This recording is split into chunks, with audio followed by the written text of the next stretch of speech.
Greetings. I don't have a YouTube channel as such, so I'm not going to be begging you for subscriptions or ringing bells or anything like that. I just had a problem myself, and having found the fix myself, unable to find it anywhere on YouTube, I thought I'd share it with anyone having the same problem. So basically last night I had a late night drone dilemma involving my DJI Neo and an old Honor 8 phone. It was an Android 7, in that they didn't communicate.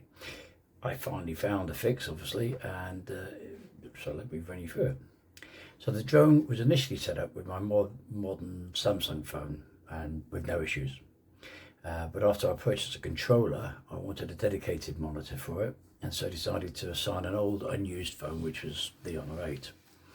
I read that the Fly Me app will run happily on Android 7 and above, and the Honor being Android 7 just fits that criteria.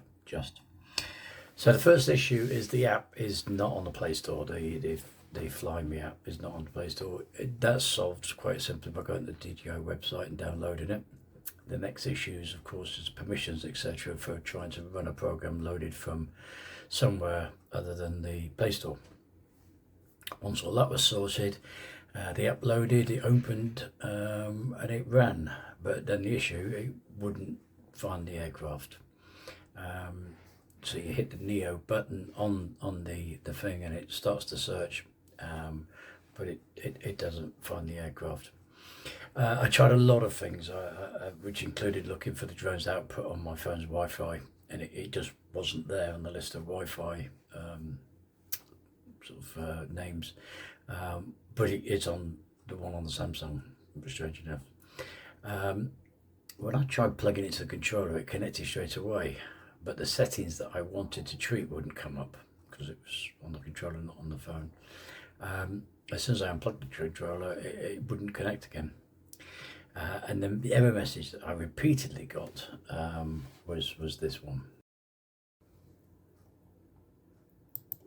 The error message is clearly saying that it wants me to go to quick transfer band and make sure that the fixed 2.4 gigahertz is enabled up there, look. And the problem is, of course, when you go into the settings, the profile settings, the quick transfer band doesn't exist. They just stop there.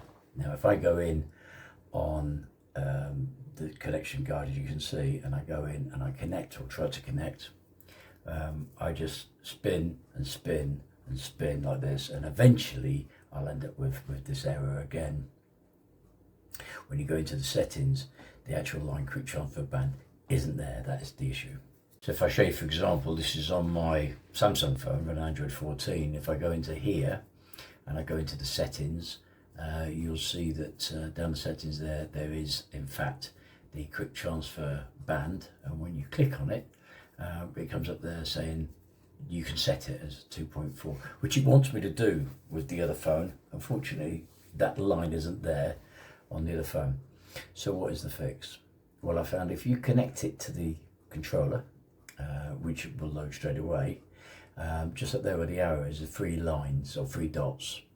If you click on said 3 dots, you'll bring up this menu, and so here you go into transmit and you get 3 options: 2.4, I think it's 5, and auto.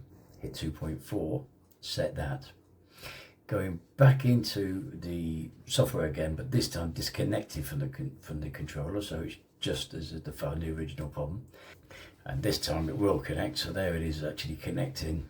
And instead of the error screen, you will actually connect now because you have the 2.4 gigahertz setting in the software.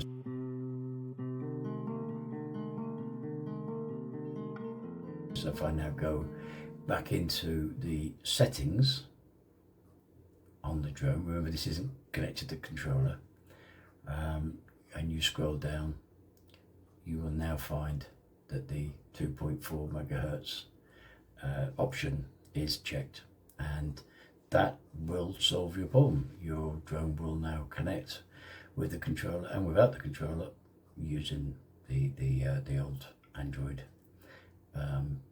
7 phone. Well, I'm hoping this has helped somebody. that's got the same problem as me. I'm sure I'm not the only person with that problem. I'm sure I'm not the only person to have decided to use an old phone that wasn't doing anything as a permanent monitor rather than use my current phone that run the battery down, etc. And as I said, I can't find anything anywhere on YouTube or the internet. So I had to work it out for myself, which has sort of encouraged me to make this just to help out. So if it's helped, there you go.